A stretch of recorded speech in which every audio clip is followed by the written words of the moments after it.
Hello, everyone. Thank you so much for coming today. Just wanted to welcome you all here. My name is Joy Yamaguchi.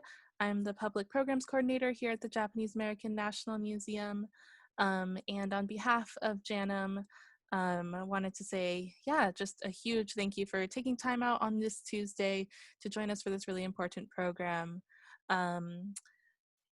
So as you might know, we unfortunately can't be open to the public right now as the museum, our home in Little Tokyo, is closed to the public, but we are continuing to do programming like this one as part of our JANM at Home initiative. And we are really excited to be able to offer lots of educational resources, public programs like this, different things from our collections and interviews and all sorts of exciting content for you to explore from the safety of your home, as we all stay safer at home. In addition, I just want to say, if you enjoyed this program, really hope you consider supporting JANM, whether that is through membership or through a one-time donation. Your support is really what keeps us going and allows us to keep putting on programs like this. And then with that, I just wanted to say, I'm really excited to be doing this program specifically with CAIR-LA, the Council for American Islamic Relations, Los Angeles. We're really grateful to be able to have such an exciting partnership and explore this topic of solidarity, pilgrimage, and just our communities and how we can come together stronger. So with that, I want to introduce our panelists. First, this conversation will be moderated by Erin Aoyama, who is a PhD student at the American Studies Department at Brown University and currently the Programs and Research Fellow at Minidoka National Historic Site. She's a descendant of Heart Mountain and motivated by questions of memory, pilgrimage, storytelling, pedagogy, and justice. And then next we have Eugene Fields, who manages the communications department at CAIR-LA as the communications director. He's the son of Kiyoshi Hiraike, who along with his family was unjustly incarcerated at Manzanar. And then we have Hussam Ayloush, who is the executive director of CAIR-LA. He frequently lectures on Islam, media relations, civil rights, hate crimes, and international affairs pertaining to American Muslims. He has consistently appeared in local, national, and international media, advocating and articulating the mainstream Muslim position on various issues. And finally, we have Bruce Embry, who is the co-chair of Los Angeles-based Manzanar Committee and a community organizer and political consultant. He has worked for immigrant and refugee rights, fair housing, and equal political representation in Chicago and Los Angeles since the 1970s. So now I want to invite them all to turn their cameras on and join us here online. And I also want to say, I forgot to mention this earlier, if you have any questions throughout this conversation, we will have time for Q&A at the end. So please use the Zoom Q&A feature at the bottom. You can also use that if you have any technical questions that you want to send our way. So thank you so much, and I'll pass it along to Erin.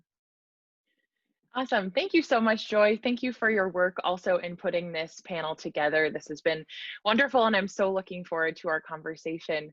Just to get us started, I'm going to ask each of the panelists to actually introduce themselves, not to repeat the bio that Joy just read, but to talk a little bit about your connection to this topic in particular, and what has brought you to this work and why this is important to you. So Bruce, maybe we can start with you, and then we'll move to Eugene and end with Hussam.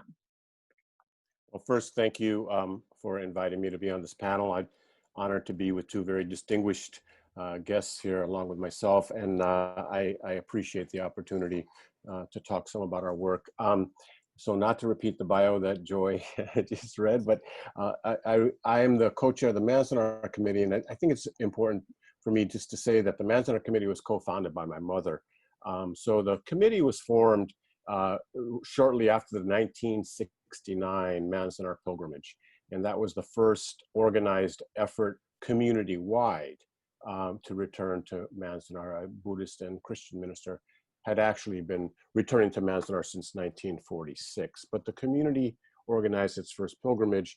And shortly after that, my mother co-founded the Manzanar Committee and was instrumental in establishing Manzanar as a national historic site and national park.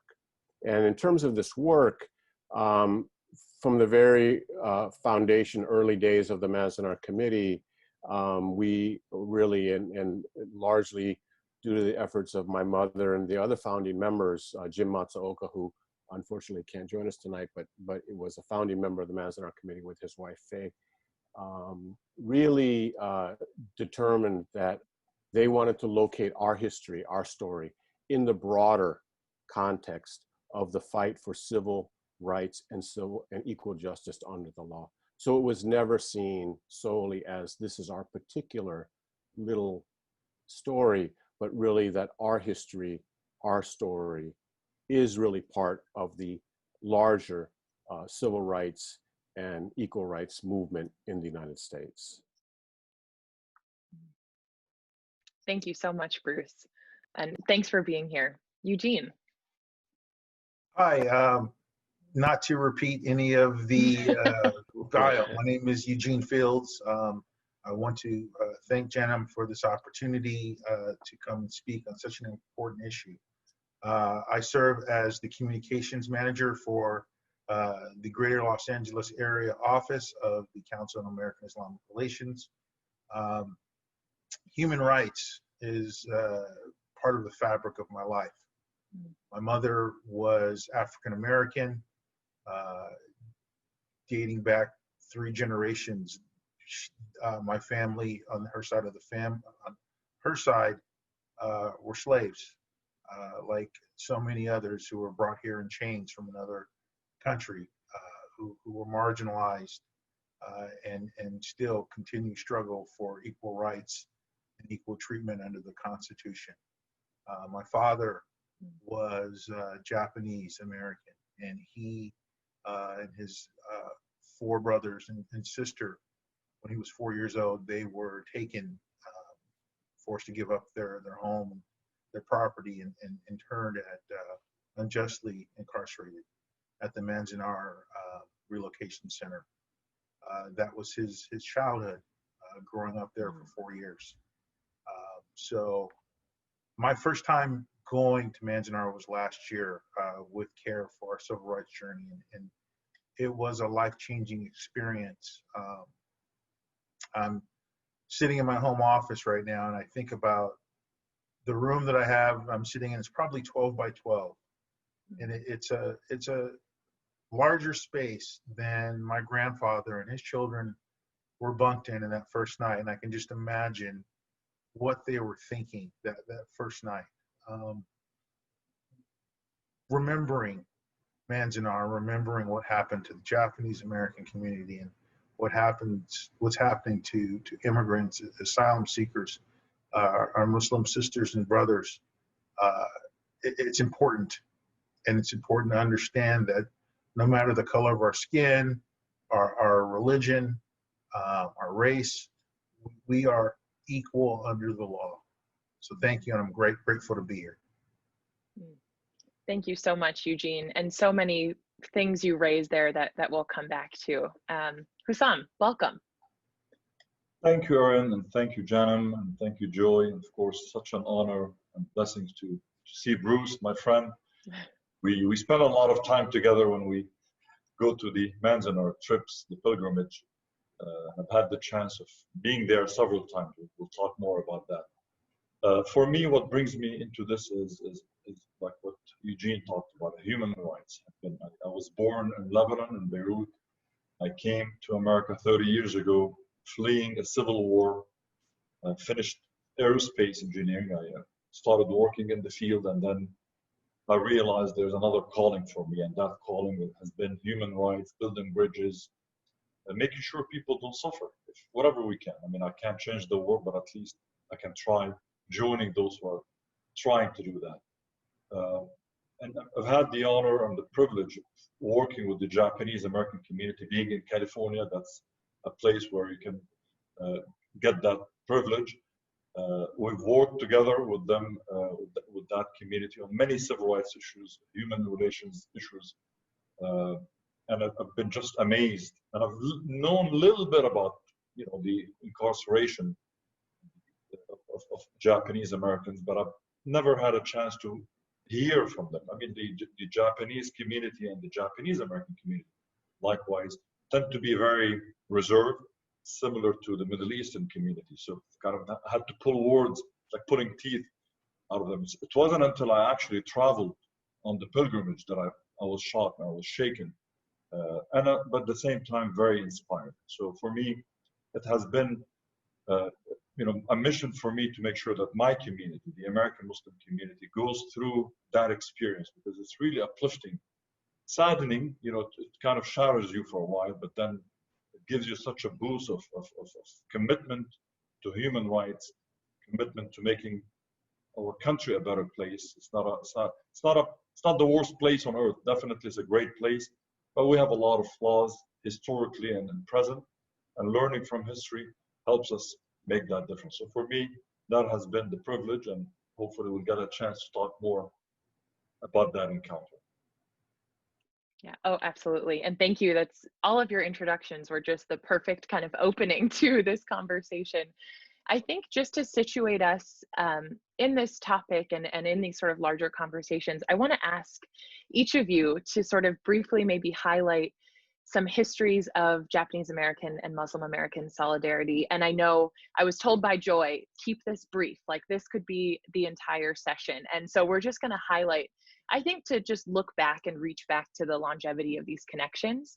But maybe if each of you has, a story or a particular moment or something that illustrates what this kind of solidarity between our two communities looks like, to just get us thinking a little bit. And anyone can start. I won't dictate that.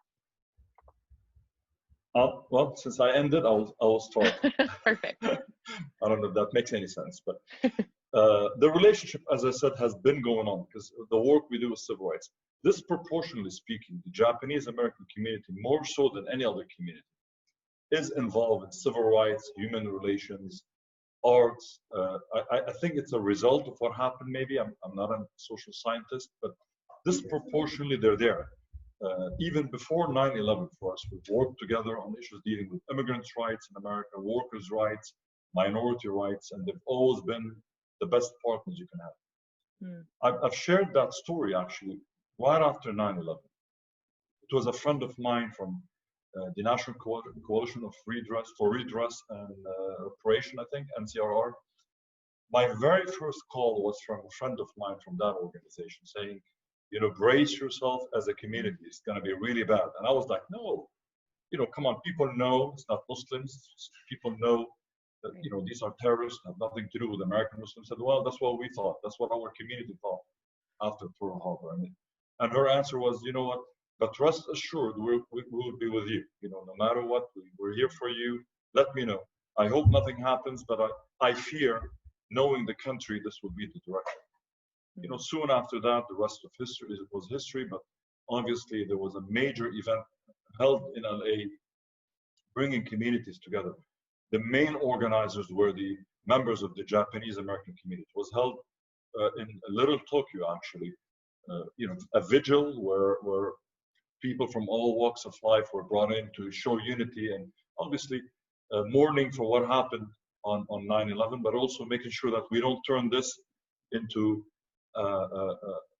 injustice towards other communities of color, Muslims, Middle Easterners, Latinos who were mistaken as Muslims. After that, we did a lot of joint events dealing with youth. We organized something called Bridging Communities, where we brought Muslim youth, Japanese American youth, and get them to learn about each other. We did the Manzanar trips repeatedly, and since then I've participated in many days of remembrance, the Day of Remembrance at JANM, commemorating the history of the incarceration of Japanese Americans. So has been a lot of positive relationship building, friendship strengthening between both communities. Who's next?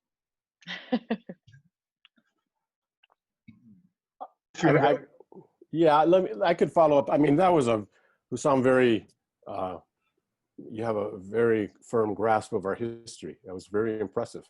Recounting each aspect, that was really good. That candlelight vigil, I think, was very powerful. And I think NCRR deserves a lot of credit. And I think for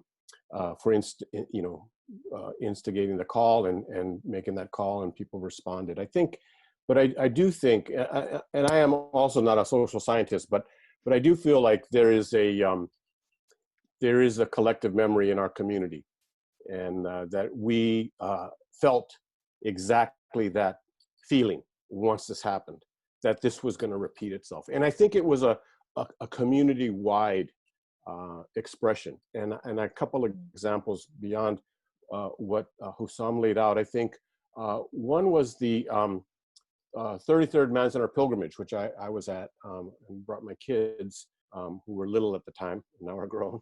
But my mother had invited a speaker from the Muslim Public Affairs Committee to speak. And I believe his name was, I wrote it down here, it's Sam Hakim. And he very eloquently laid out the parallels between what had happened within the Muslim American community and how it was in many ways very similar, if not a simple blueprint of what had happened to our community following the bombing of Pearl Harbor. And the one example that really resonated with me was, this idea of the registry. So there was a registry in 1942, right? And this call for a Muslim registry is no different than what they did, what the government did back then in 42.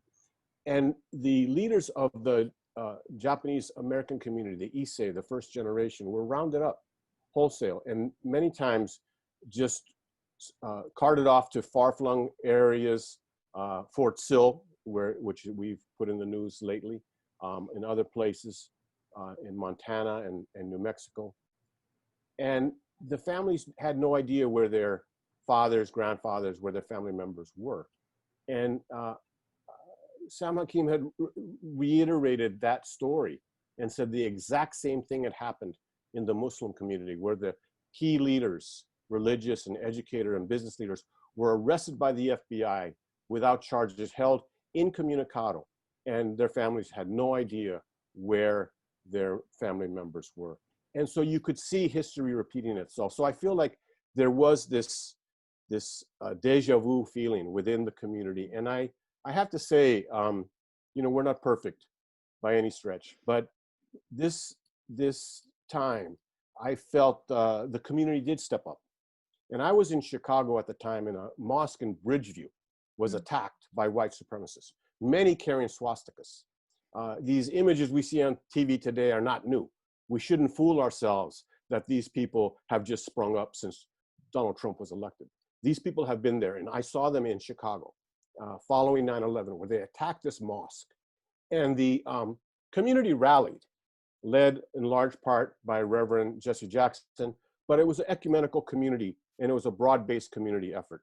And the Chicago Japanese American Citizens League joined in to support that effort and say, we are lending our voice and our political weight, our moral authority to this call. And there's one veteran in particular, Sam Ozaki, who stood up and made that point. He said, this is all too familiar. Mm-hmm. So it was really important to see that happen. And I do feel that we as a community, despite our many flaws, we did stand forward. And when it mattered, by and large, we rose to the occasion to defend our Muslim sisters and brothers.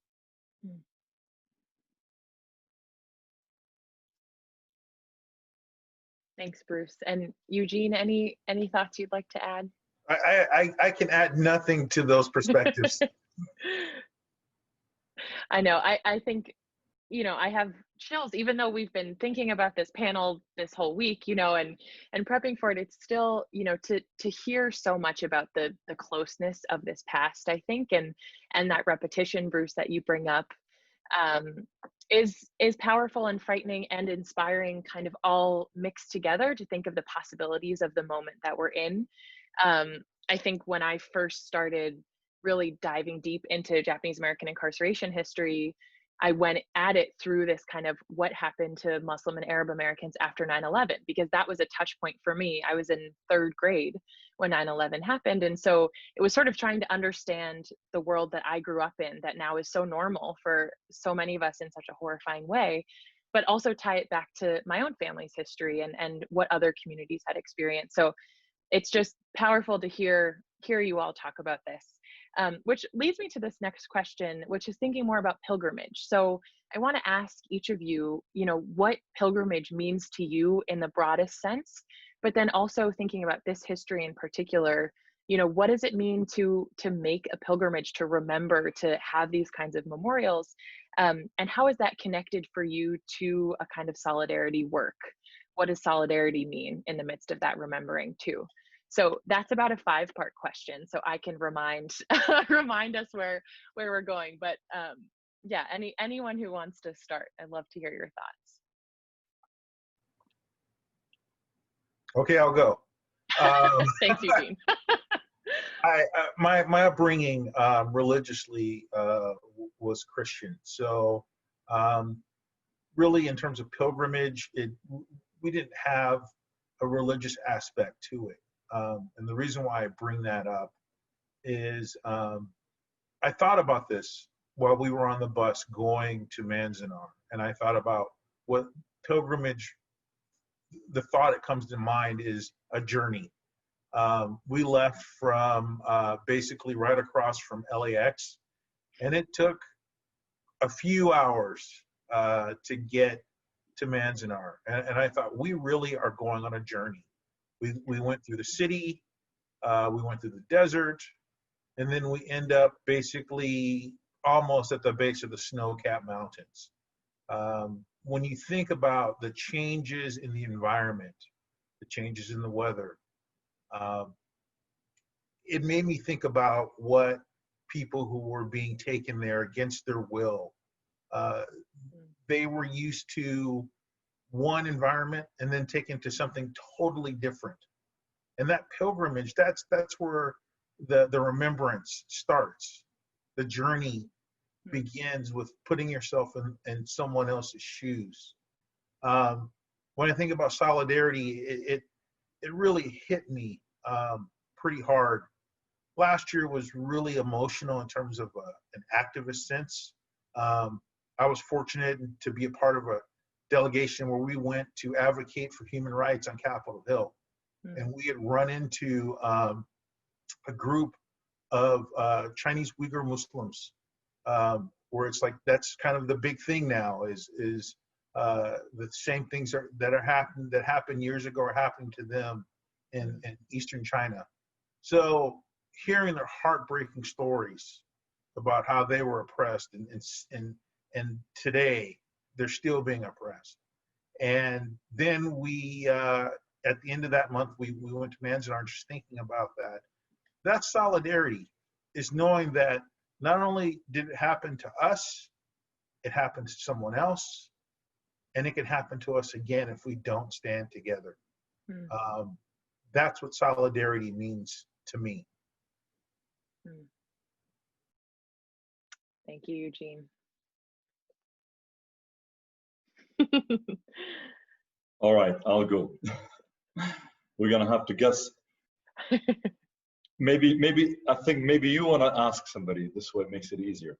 Okay, Erin. Sure. Hussam, yeah, your turn. Thank you.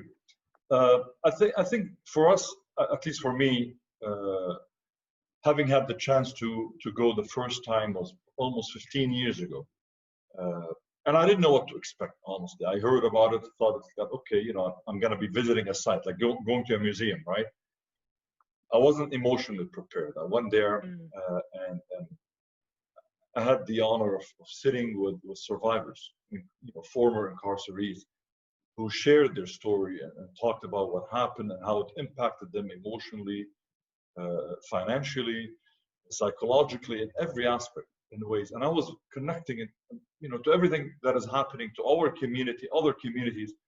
And I was like, first of all, solidarity means, appreciating and showing support. That's it. I wasn't expecting it. You don't do it in expectation of something in return. I wasn't. For me, going there was a way to say more thank you, and then it turned into solidarity. Like initially, I was going there to say thank you to a great community, but then I learned, you know what, I'm actually getting way more than what I've bargained for or what I've expected. And it's helping me. It's empowering me. It's reinforcing my commitment to my values.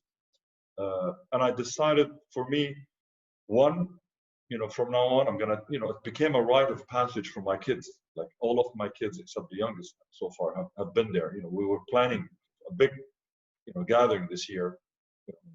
God has other plans, but hopefully next year. But every one of my kids, and if you ask them, and this is not me, if you ask them what was the turning point in their life in terms of realizing, finding a purpose in life, it has been the visit. The Manzanar Pilgrimage, they will tell you that, because they go there, as kids, they're usually high schoolers.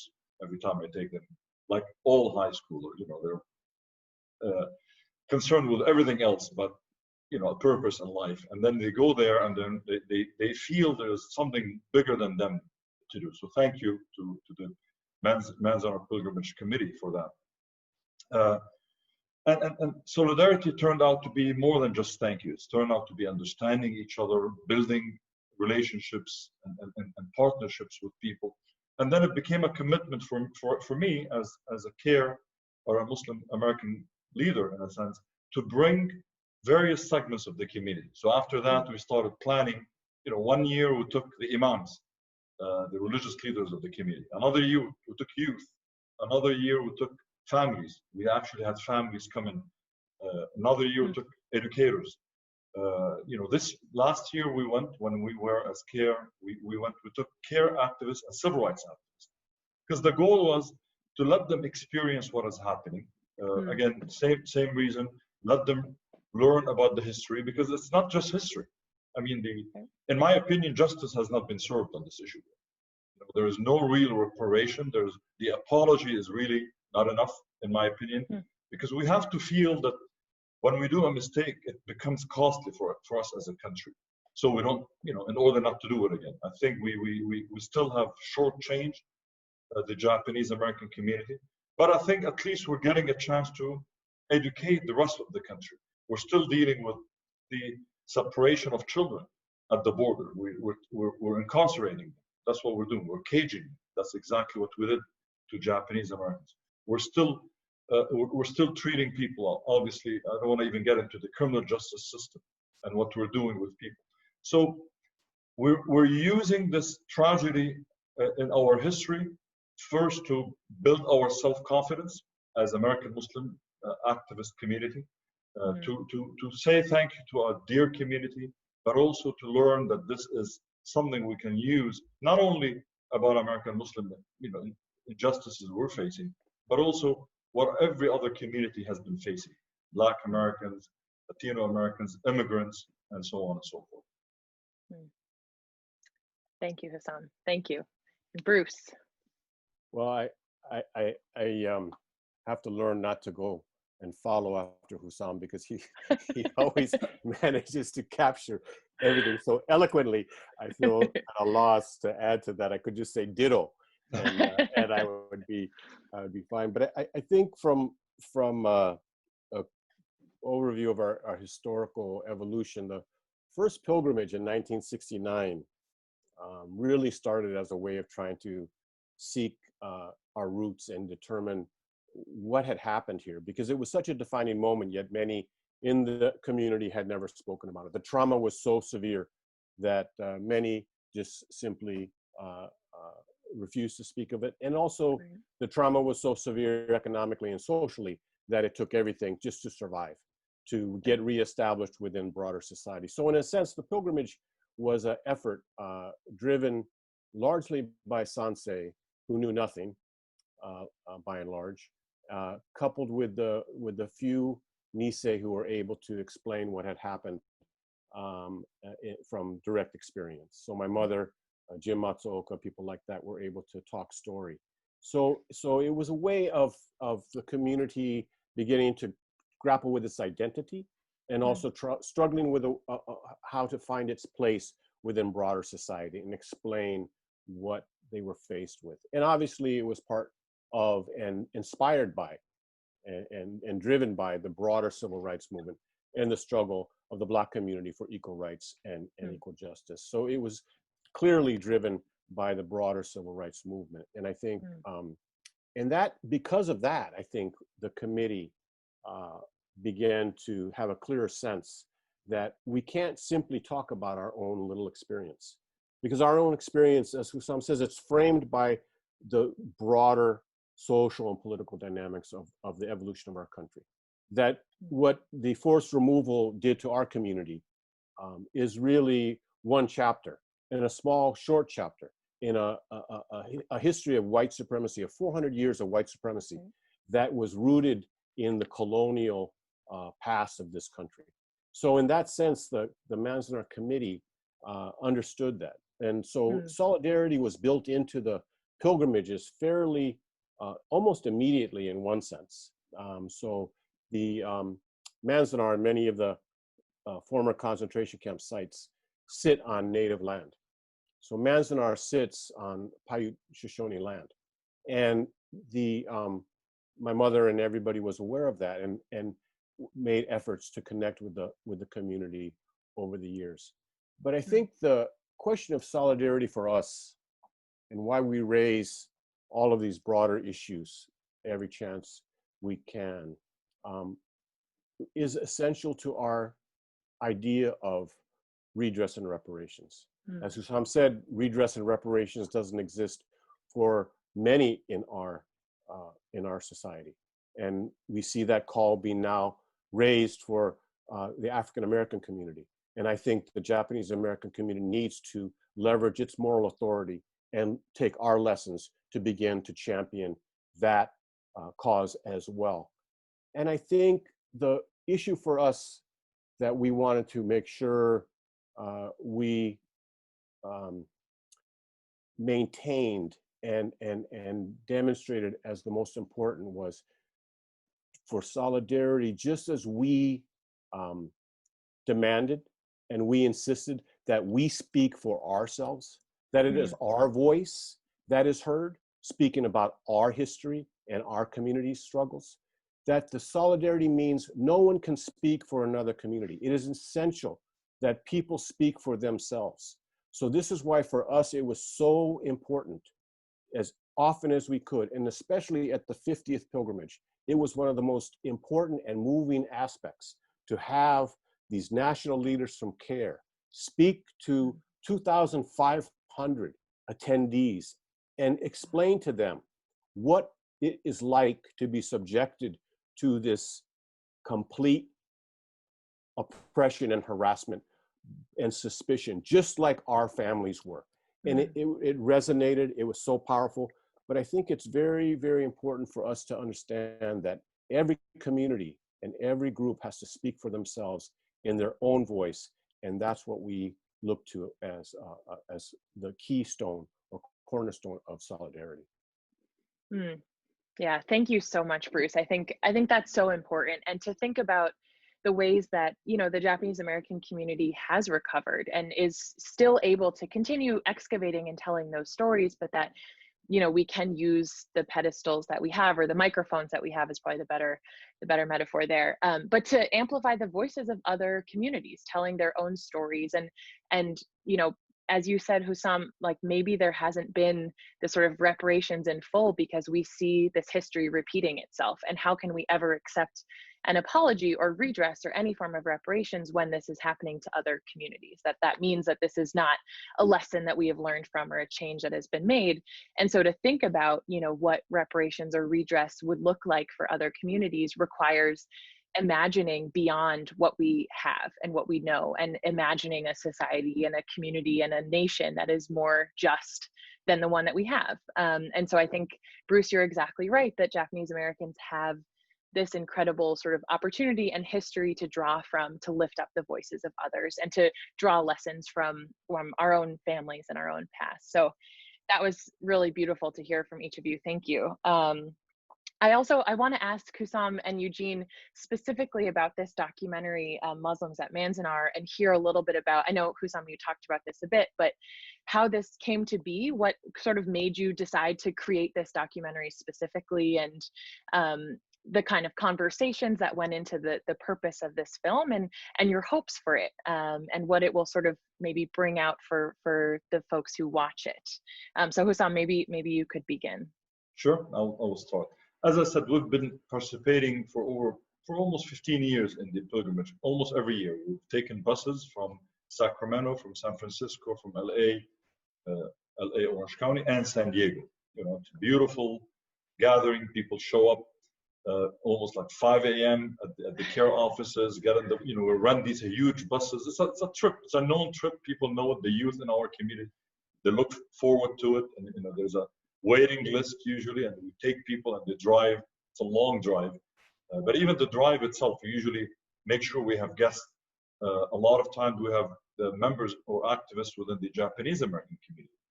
Sometimes survivors themselves come with us on the trip. Very difficult journey, but it's educational throughout the process. Last year was a unique thing. I mean, usually this is CAIR California. I mean, CAIR is a nationwide organization like JACL and others with offices and chapters nationwide. Our national office, they've been conducting some civil rights educational program, mostly for the CAIR activists themselves.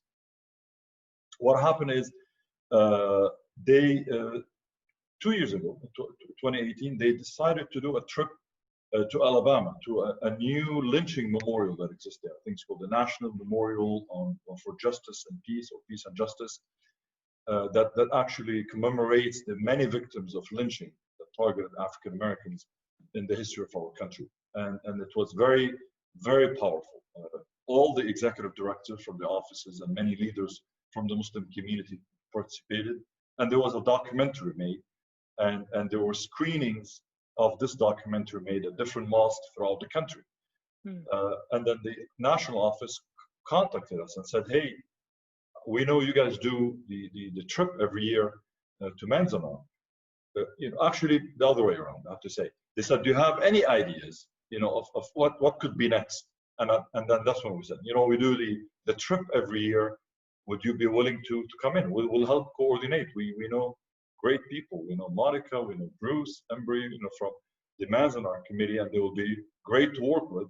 They said they loved the idea. We connected our national team, our local team, with Bruce, as always, amazing team, amazing committee. And they went there, and we rented the buses. We had 2 buses, filmmaker hired to go in. Now, the reason is not just for us, because again, I've been there maybe 8-9 times at least, and I will go again. The reason was to document this moment, capture this moment, and be able to take it as an educational moment, an opportunity at the mosques, where the community is, at classrooms, where Islamic schools, community schools, so we can share the experience. And we've done that, where we usually invite one of our partners and friends in the Japanese American community and have them come and speak, commenting on the documentary. The main purpose, I would say, of why CAIR National is doing that, and we fully support them, is to create a transformation within the American Muslim community. The last few years have been very difficult for us. Muslim ban, dehumanizing and demonizing a whole community, warfare in the name of fighting terrorism, invading different countries. School bullying is just at the worst numbers for Muslim kids, Muslim students. So we didn't want the community to feel as a victim, to feel victimized. We needed them to see the bigger picture. The bigger picture is we're not the first community to face injustices in America. And unfortunately, I hope we are, but unfortunately, I don't think we're going to be the last community. It started from what the indigenous Native Americans faced, and you go through the list everybody talked about. And we needed to share some success stories, some success where communities were resilient, community were able to reorganize and play a positive role in helping other communities. African Americans, our Black brothers and sisters, Latinos, Japanese Americans, Native Americans are among the many who have been providing that example. So for us, that is why we decided to go on this trip and film it, document it. What was unique during that trip, I would say, is we added another component. You know, the whole land where Manzanar is indigenous land, and the water was taken, and then we were able to work with Bruce's daughter, Monica, who connected us with a lot of the local Native Americans in that region. So they came and became part of the program. So the Manzanar trip is a full day on a Saturday. You know, starts 11-ish, 10 in the morning, ends at dusk. We stayed overnight, basically. We stayed, we did two-day program. We stayed overnight. We stayed at a hotel there. Came in also the second day, and we had speakers. Monica and others came in, and they brought in speakers from the local Native American activists. So this was like 2-in-1 trip, Wow. connecting with two communities that have been so resilient, so inspiring. And I can tell you, CAIR executive directors continue to talk about it today, about that trip. And we hope to be able to do more in the future, hopefully post-COVID-19. Yeah. And I think just to add to what we were talking about with pilgrimage before, there's also something about going to a place, right? To the specific place where you could bring those histories together in such an important way, I think is a key part of pilgrimage, that it brings out that storytelling because you're in this space where history has been happening for centuries. Yeah, thank you so much. And Eugene, I want to ask you, as someone who has ties, you know, obviously to Manzanar through your family and through this history of incarceration, and then also, you know, works at CAIR and is involved there, what kinds of conversations have you seen emerge, and what was sort of the experience like for you and maybe for your family, or sharing this with, you know, with more folks, this experience at Manzanar and bringing together this work and your family as well? Oh my goodness. It really was a journey, professional, personal discovery, really. My mother and my father got divorced when I was about 2 or 3. And even though I had contact with my father through that, the last time I talked to him was about 8 or 9. But I grew up hearing stories about my father and hearing stories about the Japanese American community. You know, I remember during the Senate hearings for reparations, my mother sat me down and we watched them basically all day and hearing it. And she's explaining to me the importance of why this is happening. And you think about the length of time it took. It took more than 10 years for this to happen, from the start to finish. And hearing about Manzanar, and it's amazing. Here's another plug. My wife found my surviving Japanese relatives through U.S. Census records. So yet another reason why marginalized communities need to fill out your census cards and take the census. But I have a surviving uncle who's 97 years old, and to be able to connect with him, unfortunately, he's a Dodgers fan and I'm an Angels fan. He's a Lakers fan and I'm a Clippers fan. So we try not to talk too much about sports. UCLA fan, I'm a USC fan. But when we go spend time together before this COVID outbreak, learning about history and getting his thoughts on Manzanar and what he went through, because he was the oldest child. Just seeing that and knowing it, it really, I hate to say it, but that was home for 10,000 people. Seeing where he grew up and where my father grew up and where they lived, it really was like being on hallowed land. I cannot really express in words what it meant to me personally. From a communications aspect, it was really important. I feel it was important for the Muslim American community to understand everything that Hussam said, but at the same time, there's a saying that you don't know where you're going unless you see where you've come from. And yes, there's a joint struggle, but the indigenous peoples, Japanese Americans, the one thing that they have done to some success, some degree of success, and African Americans is gain a step in terms of their rights. So by visiting the Lynching Museum in 2018 and seeing Manzanar and visiting Manzanar and hearing about what the steps that happened after that, it provided it provides a playbook of solidarity, really, of saying these are what these communities did to survive, not just survive, but to thrive and to gain their foothold. And if we can learn from this and apply it to our own communities, it'll get a little bit better. It's amazing because when you think about Manzanar, really, it's not, for those who haven't been there, it's a couple buildings, it's land, there's a monument, it's surrounded by these mountains. But when you step off the bus and you get on that land, it's more than that. You can hear the voices, you can see people, the dust that's on your shoes. You know that there's something special. And the way that the deniers are denying these atrocities ever happened, it's so important to get this on film. It's so important so many people can say, no, I was there, I was a living testament to it. So yeah, that's one of the reasons I was grateful. The film really captured that essence of the land, of the pilgrimage, of the peoples. Absolutely. Yeah. Thank you so much for sharing that, Eugene. And Bruce, I'm wondering, as someone who, and you so beautifully laid out a lot of the history of the Manzanar pilgrimages, but I'm wondering if you've seen the pilgrimages evolve over the last few years, especially since, folks from CAIR California have participated, and just how you've seen pilgrimages change, and what your sort of hopes for the future of pilgrimages will be, and particularly the Manzanar pilgrimage. I'll ask specifically for you. Right. Thank you. Thank you for that clarification. Of course.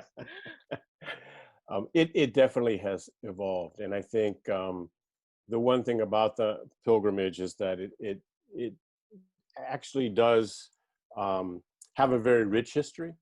But throughout the history of the pilgrimage, it's managed to have or place itself within the broader political dynamics of the day. And as I mentioned earlier, my mother and the committee clearly saw the parallels between what was happening post 9/11 and what happened post December 7th. They saw it very clearly, and made every effort to make sure that was front and center in every pilgrimage that we held, to remind people and tell people, this is our story, it should never happen again, and it's happening now to the Muslim community, and it needs to stop. So it was lifting up their voices, but it was also leveraging our own history and our own moral authority. And I think one thing that has dramatically changed over the years is obviously the establishment of Manzanar as a National Historic Site.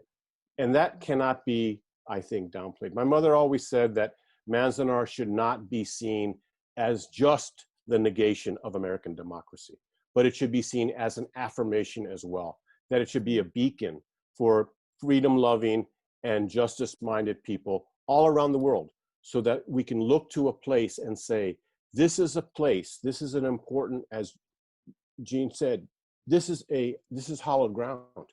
But at the same time, as this tragedy unfolded, we can turn this tragedy into a lesson to be taught to future generations so that they understand what we are striving for. And that's really the vision. My mother she wasn't an archaeologist. She wasn't somebody who was trying to establish a historic site, an old battleground. She was actually fighting for, and the committee has been fighting for, a vision of democracy, a vision of what our world should look like. And I think that vision and that perspective has allowed us to not just lift up other voices, but to learn from them by incorporating them into our pilgrimage program, we have learned, and we hope the people who attend learn from their example, learn from their history, and learn from their approach to how to handle in times of crisis, keeping their community alive and vibrant. And I think that's really been very, very important. Today, I think besides standing in solidarity with our sisters and brothers in the Muslim community, we want to make sure that we stand for everyone who is being persecuted and subjected to these horrific injustices that we see unfolding on our southern border and in the interior. We learned just recently that in a privately run detention center for immigrant families and women, women are being sterilized. And we learned that not just children are being held in cages, but that immigrants are being transported around the country with no regard for their health, and that many are testing positive for COVID.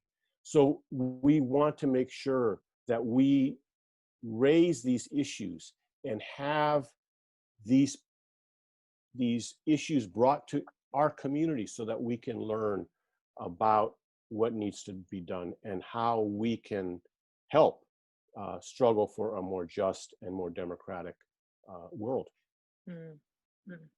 Thank you so much, Bruce.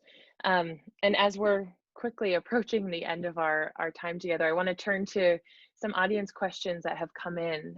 So Sohaila Pagano asks, how do you all in your respective organizations and in your solidarity work navigate the line between fighting for civil rights and social justice and not being perceived as quote unquote political or partisan in a way that could jeopardize your nonprofit status?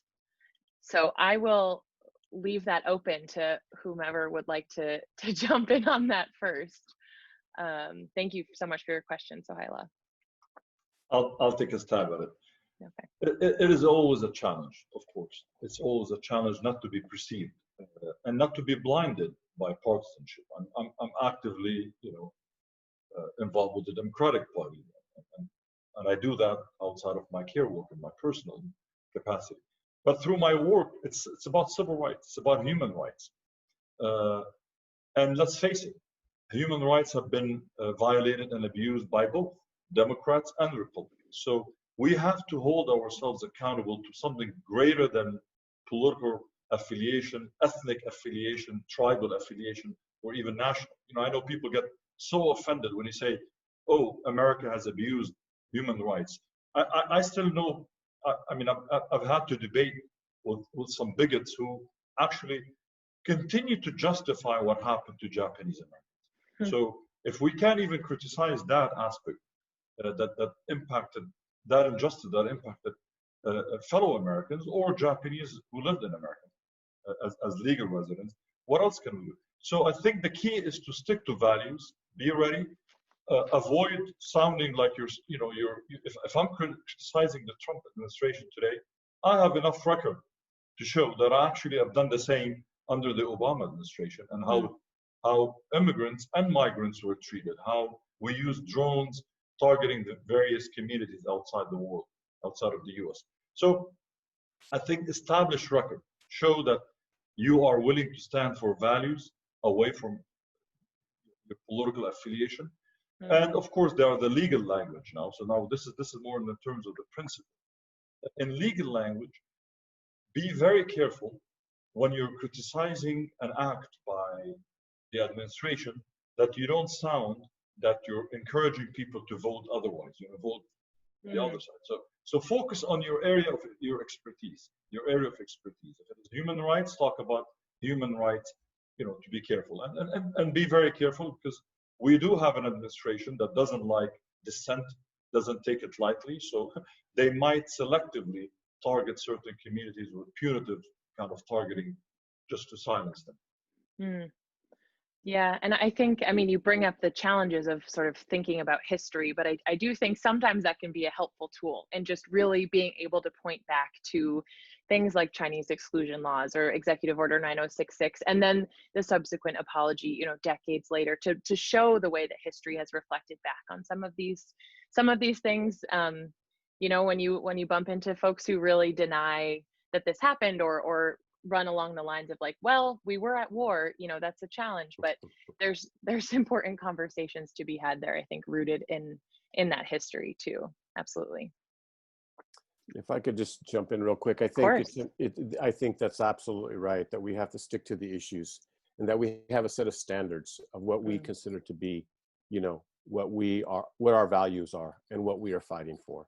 And these values, whether it's human rights or equal justice under the law or opposing racist violence, all of these things, anyone should be held to those standards, regardless of their political party.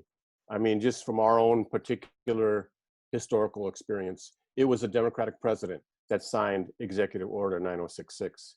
It was a Democratic administration that incarcerated my family. At the same time, my mother was a lifelong Democrat, and that was not always popular in our community. And many people did blame the Democratic administration for locking us up. And that was oftentimes a challenge for her.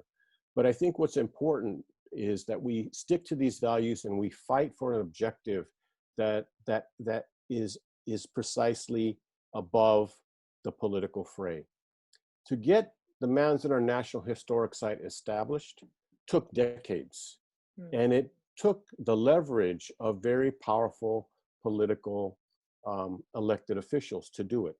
One of the most important unsung heroes of the establishment of Manzanar was Mayor Tom Bradley. And my mother had worked for Tom Bradley for many years in his first two campaigns, and actually ended up serving in his administration as the chair of the Status of Women's Commission for the city of Los Angeles.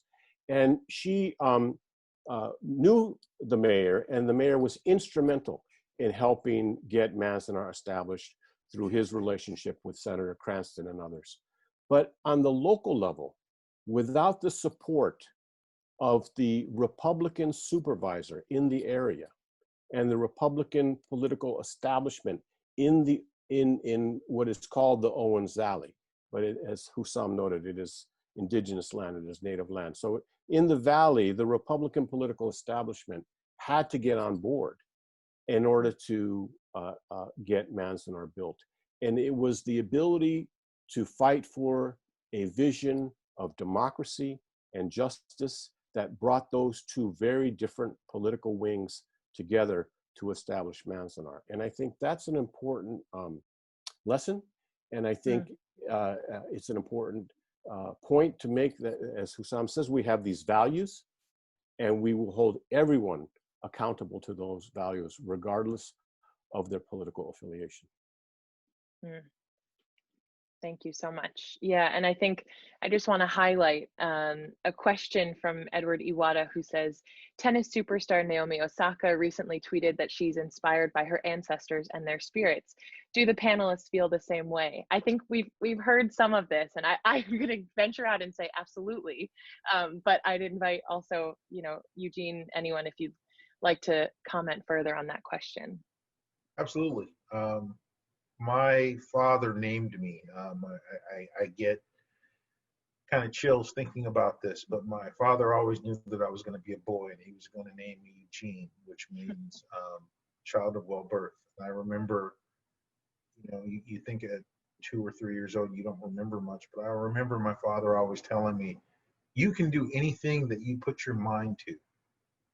And I think about the sacrifices and the sufferings of my family. Both of my parents died before they were 70 years old. I think about their work in activism and making the world a better place, and that falls upon me. And it's something that I'm teaching my children and my friends around me. It's one of the reasons why I choose to work for a civil rights and advocacy organization fighting for the rights of Muslim Americans.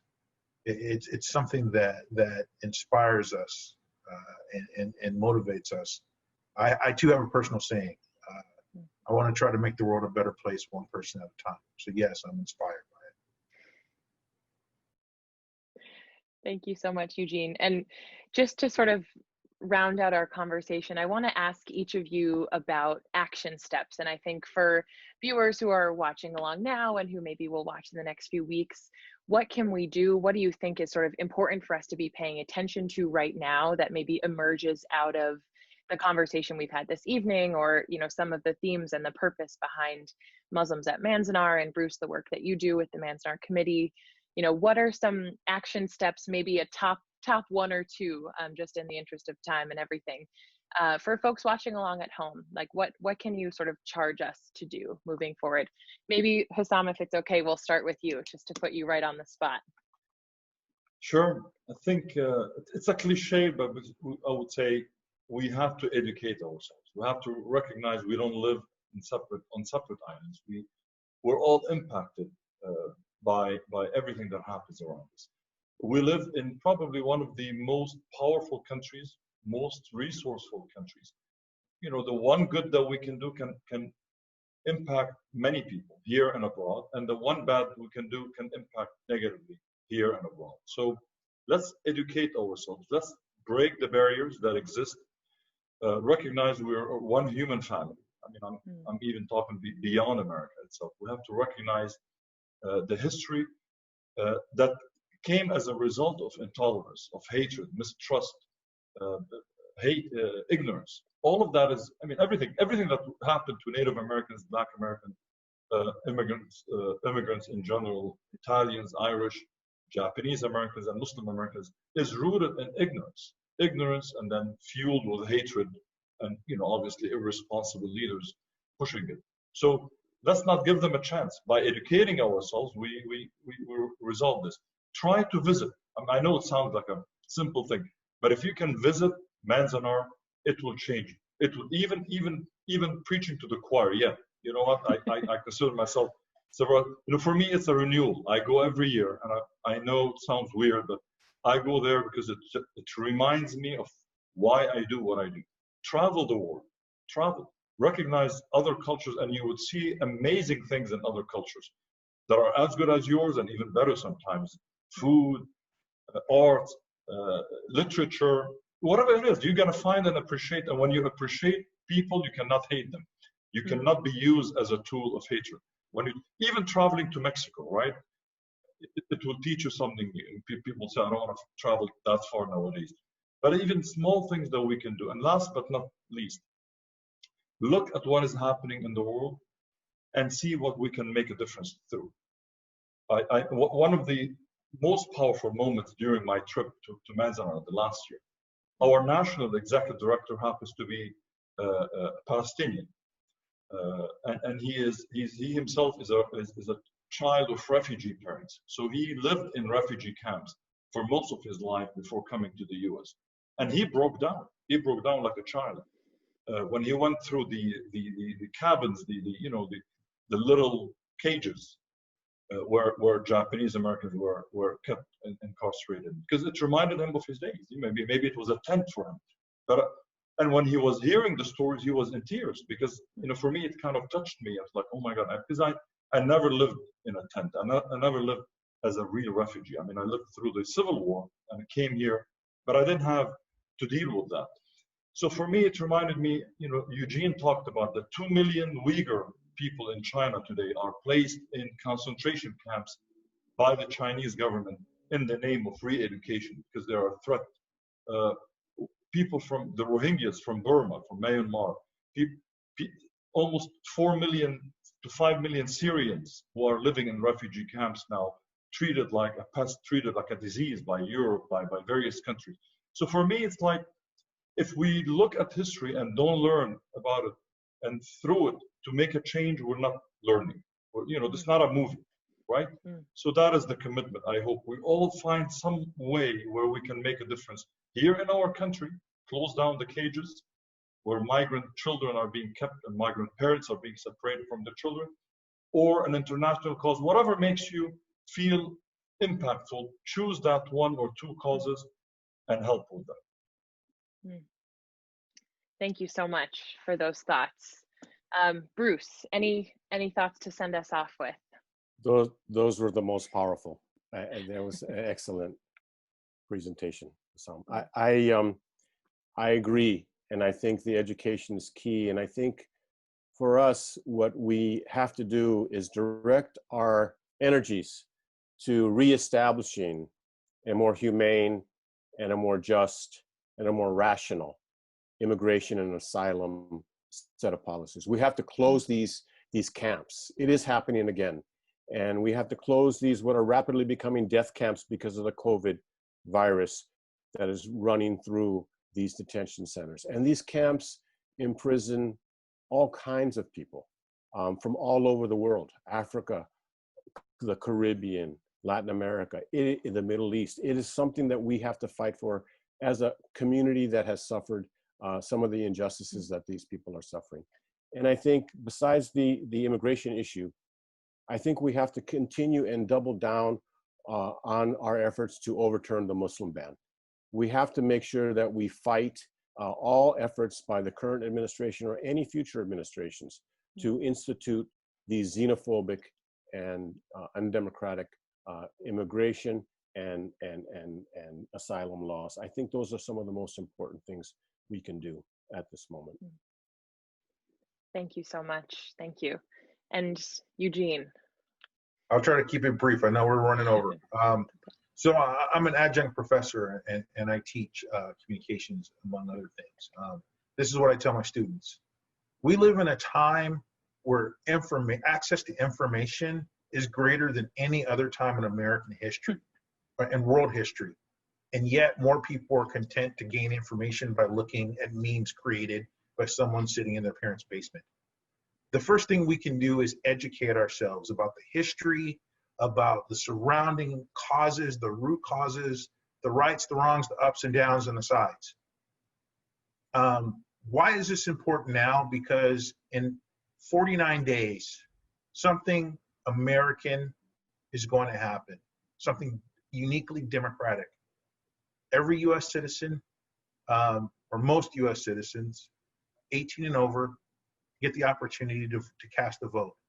This is how we hold our elected officials responsible and accountable for ending the Muslim ban, for closing the camps, for humanizing people who are being dehumanized and mistreated. It's by casting your vote.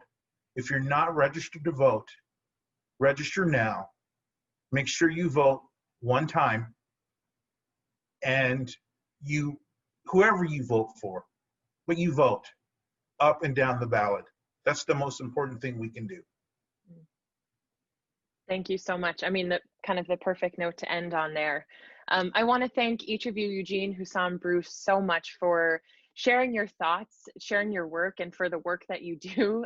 More generally, I know this has given me so much to think about and so much energy to move forward right now. So I'm really grateful for being in conversation with you all. Thank you so much, Joy, for pulling this together and doing all the behind the scenes magic. And thank you to JANM for also pulling this off. Yeah, and thank you so much to yourself for moderating this conversation. Really grateful to have your voice here as well. And yeah, I just want to say thank you so much on behalf of JANM to all of you. I think that it's really important for us as well to do that work of educating, teaching folks, learning from others about, and just making sure that these stories are told, these stories that don't often get told in other spaces and mainstream spaces are really highlighted, celebrated, and amplified. So thank you so much for sharing. Again, I have put the links to all of the organizations in the chat, as well as a link to Watch Muslims at Manzanar if you haven't already. So please do that. Please support all of these organizations. Their work is so vital in this time. And I hope you consider supporting JANM as well. And finally, this program is being recorded, so it will be available on our YouTube channel as soon as it goes up. So thank you so much, and have a really great night, everyone. Thank you.